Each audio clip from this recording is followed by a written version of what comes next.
Answers lead to destinations. Questions lead to journeys. My name's Matt Abrahams, and I teach strategic communication at Stanford Graduate School of Business. Welcome to Think Fast, Talk Smart, the podcast. Today, I look forward to speaking with Bill Burnett and Dave Evans. Bill is the executive director of the Life Design Lab at Stanford and an adjunct professor in mechanical engineering. Dave is a lecturer in the product design program and co-founder of the Stanford Life Design Lab. Both have worked in various cool and influential jobs, from Apple to Electronic Arts to Hasbro. Together, they wrote the New York Times bestselling book, Designing Your Life. And their latest book is How to Live a Meaningful Life, using design thinking to unlock purpose, joy, and flow in everyday life. Welcome, Bill and Dave. I am thrilled to have you here. As somebody who is trying to figure out what I want to be when I grow up, I'm very excited for our conversation. Thanks. Great to be here. Yeah, thank you for inviting us. All right. Shall we get started? Let's go. Excellent.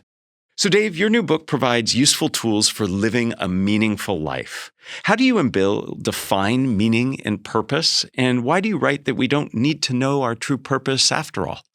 Well, we're user-centered designers. We love to reframe things. So the first thing the book does is reframe meaning and purpose.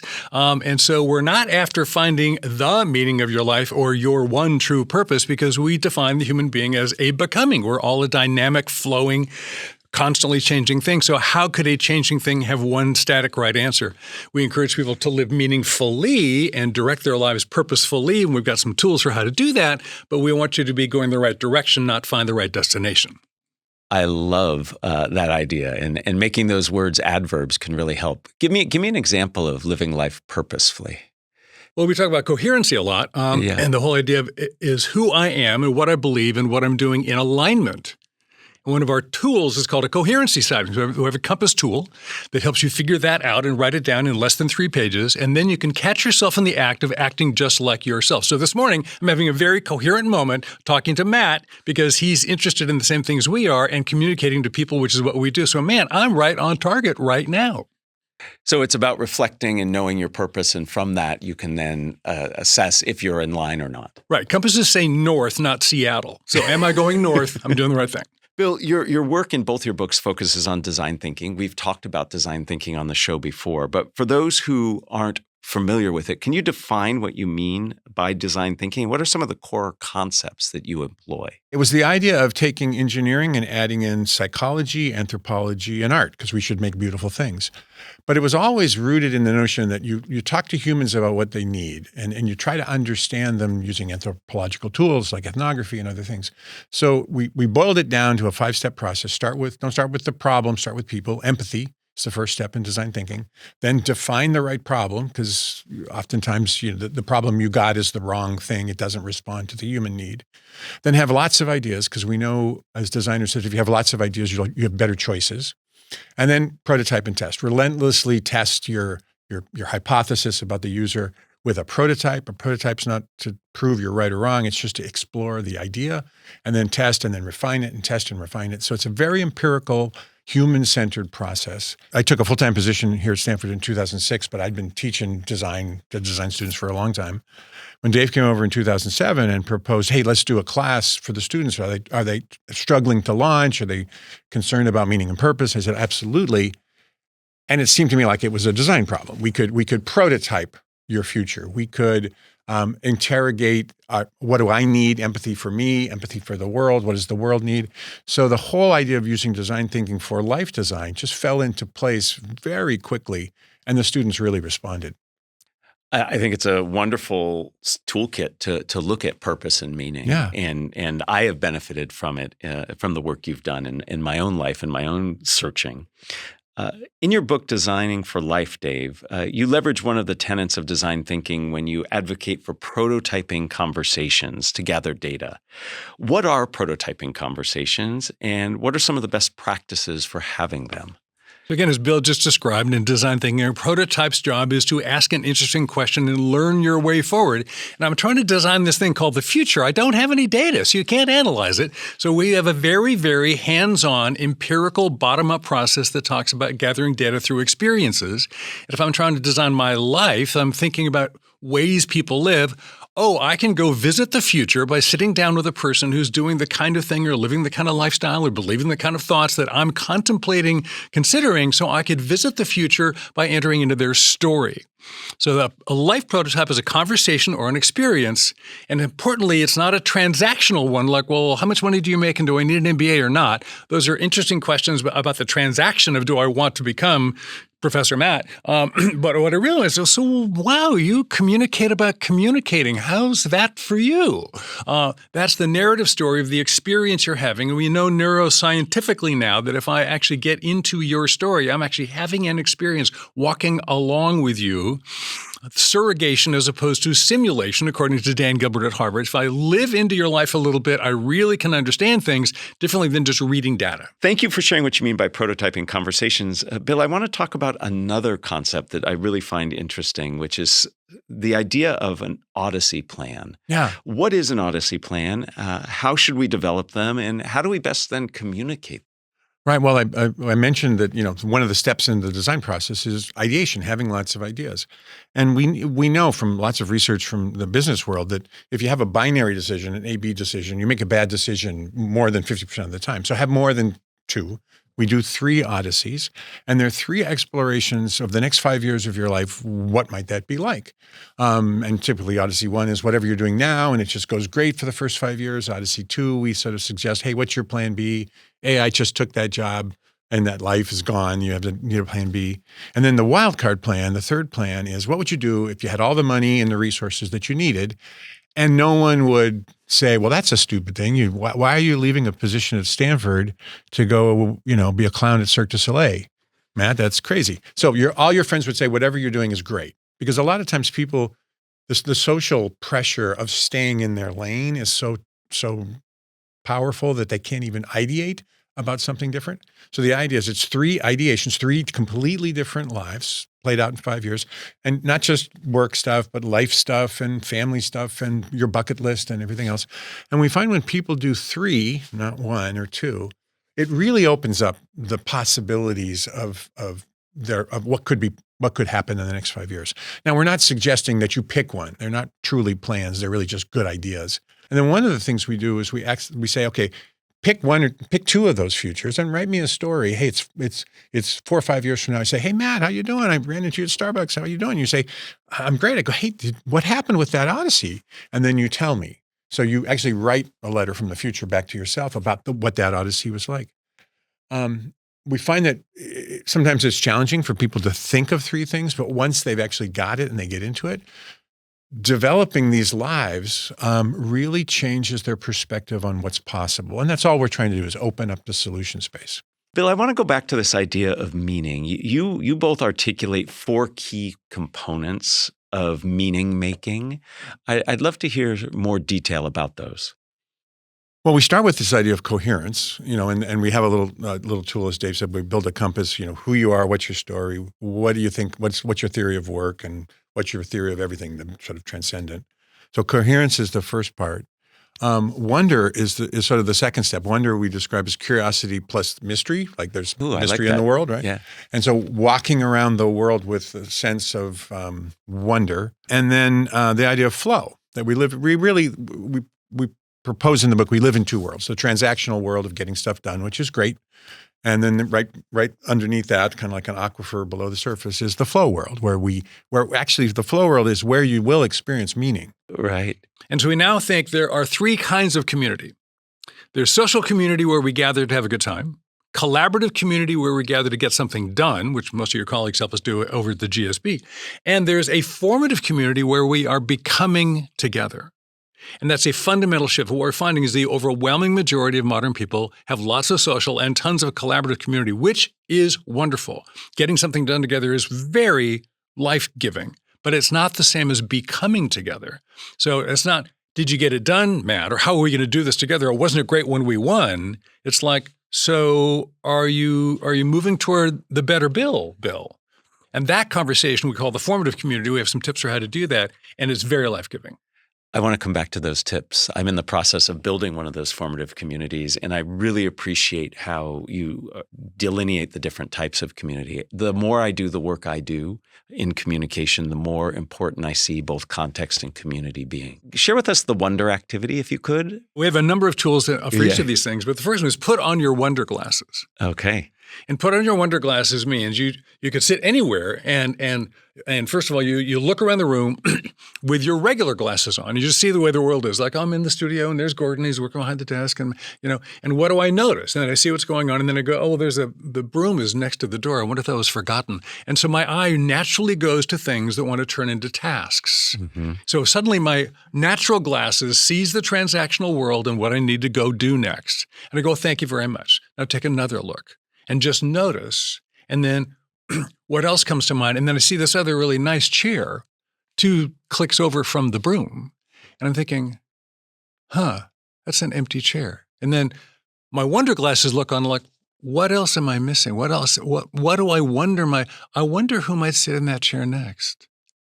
I wonder what it's like. I wonder what conversations happen in this room. Very thoughtful people. Isn't it great? There's an institution dedicated to thoughtful conversation. And then I can just appreciate that. And I mean, the whole thing, I'm talking, it takes much longer than doing it. So in about a minute, I go from, I got to call Patrick back, to I get to be in deep conversations as part of a long tradition. That's a real joy, and I'm so grateful for it. That's the wonder glasses. And you can do it anytime. I love the idea of wonder glasses. And it really, to me, it sounds like it's all about curiosity and allowing yourself to more deeply think about things. You did something there in your example that I really want to highlight. When you transition from the transactional view of the world to the wondering curiosity view, you simply said, thank you, I see that, but I want to look differently. Many of us beat ourselves up or say, oh, I shouldn't be doing that. That's the wrong way to approach things. And you simply acknowledge and move on. And that to me, I think, is a key element in this flow state. Curious if you have thoughts.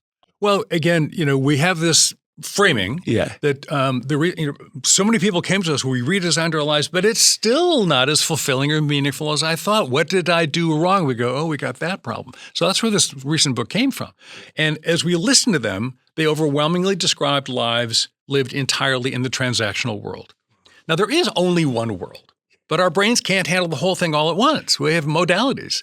So we're inviting people to spend more time in the flow world, which is the present moment through which the entire coursing cosmos is under our feet and in front of our eyes all the time. That present moment, which is different than the transaction in the future. And so the reason we have a friendly relationship between the transactional world and the flow world and transactional thinking or achieving brain and flow thinking or the awakened brain is because they're friends. We need them both. Somebody's got to take out the trash. So there's nothing wrong with the transactional world, and we accept the fact that most of us are overwhelmingly biased that way because the systems of the world all run on that. And reinforce it. And reinforce it all the time. So cut yourself some slack. All we're trying to do is get better. And I don't need more reasons to critique myself. Frankly, that's just the transactional world catching me in the act of doing something wrong. I'm just trying to become a person. Yeah. And that's a fundamental mindset shift. But when you do it, it allows access to this flow state. Yeah, and it's always there. Right. It's just giving yourself permission to see it. Let's go back to formative communities. How do you build these? How do you find the people to support you? What's involved in building that? It's all about the question. So if I start with the definition, Bill and I have been talking about people for a long time. We do human-centered design. So our definition of the human is a becoming. So then if I'm becoming, what am I becoming into? So then that begets, what's the question I'm living into? And one of the unfair ways to divide the world in two is there are the people who run around rehearsing their answer and the people who run around living their question. So if you want to live the becoming growth-oriented life, now you're living into the question. So the question is, what am I living into? So I'm 72, I'm kind of on 73, I've got 11 grandkids, and the question I'm asking is, am I ready to shift out of a role-based life into a more soul-based life, and how can I have my primary verb shift from got to get to? Now, that's not the same as, I got to call Patrick back that I mentioned earlier. That's my transactional task list. I've still got a task list, but the question I'm living into is I want to spend more time doing get to, not got to. How do I do that? So you start coming up with those questions, and ask that of yourself, and then find others who want to ask that question. And you start by having a dinner, and let's ask more interesting questions. And if people like it, do it again, and then read a book together, and then say, I think we got a group here. I love this idea of the question I am living into, instead of just being the answers. Yeah, we call that the focus question. Yeah. Bill, the book also talks about the practice to production trap. What is this, and how do we avoid the trap? So we always do this. We turn what could be, a beautiful moment. And it's like, it's one thing to say, what a beautiful sunset, I long for beauty. It's another thing to say, well, that sunset was okay, but I've seen better ones. Where could I go to find a better one? And so every time we take a potentially meaningful moment and turn it into another item on our to-do list, we try to make it more efficient. One of my pet peeves is hacking happiness. It's like, no, you're taking everything from the flow world and trying to make it a transaction. So you're going from this meaningful thing to some production level thing. And that's a trap in our modern world. We do it all the time. And I think it's also, we give the transactional world validity. We know it's true. It's the real world. It's the real world. And we discount, that meditation moment or that beautiful sunset is, yeah, that's nice, but it's not the real world. And so, the production, practice to production is turning a production, making everything a production, a transaction in the transactional world. It's a big trap. And you just want to be aware of it, because the beauty of the sunset is beauty in and of itself. It's a completely whole moment. Don't turn everything into a transaction. They rob themselves of the chance of having a little moment of meaning by judging and making it performative or whatever. You got to channel the Beatles. So you're doing your practice, and the voice pops up like, you could do this better, and then let it be. Just let it be. But first, you have to be aware that that's what's happening. Yeah, and you have to like the Beatles. Well, absolutely. Yes, you do. Thank you. This has been a fantastic conversation. Before we end, I like to ask 3 questions of all my guests. 1 I create just for you all, and then 2 I've been asking forever. You guys up for that? Yep, sure. Okay. Dave, I'm going to start with you.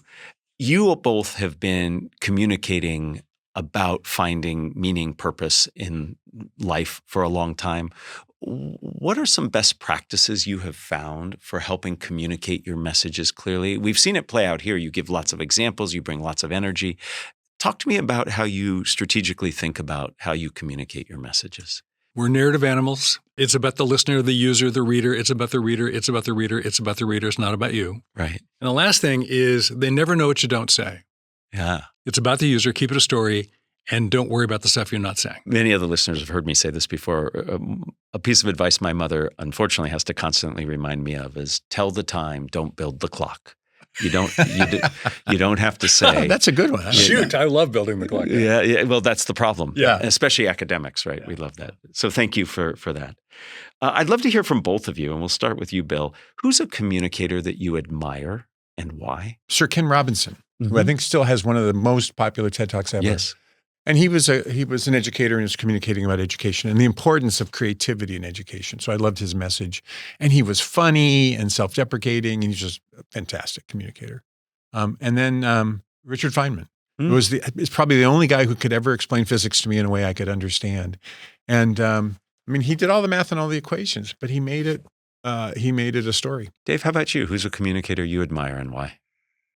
Recently, I decided my current favorites are Anderson Cooper and Ken Burns.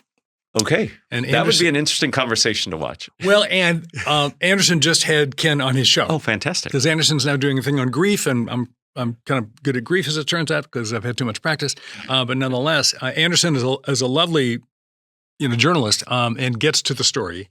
And Ken Burns, he actually returns us into the history. He doesn't talk about it. And he's brilliant at it. He's been doing it for 50 years. And I still find him riveting. 4 amazing communicators. Thank you.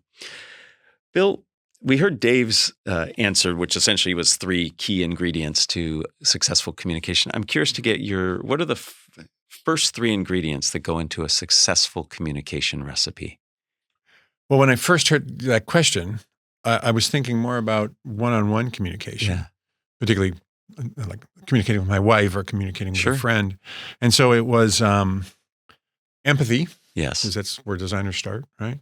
And then assuming the best of the other person, because we're always in these conversations and people are not giving people the benefit of the doubt. And then prototype and test, because one of my favorite, Scott Galloway says, you can't read the label from inside the bottle, even though you think you're being very clear, unless you try it with somebody and then you say, okay, what did I just say? And then they say, I have no idea. So prototype and test, I practice all of my lectures. We prototype everything in the Life Design Lab. We try it on ourselves. We try it on a small group of students, because you don't know if it's going to communicate what you want to communicate until somebody else hears it. Amazing ingredients there. I want to just put an exclamation point around the fact that you practice and you prototype your talks. Yeah. So many people, either based on being so busy or so nervous, don't take the time to do it. Right. And somebody like you who has been doing this for a long time still does that. Just really shows all the time. Really shows how important that is. Thank you both.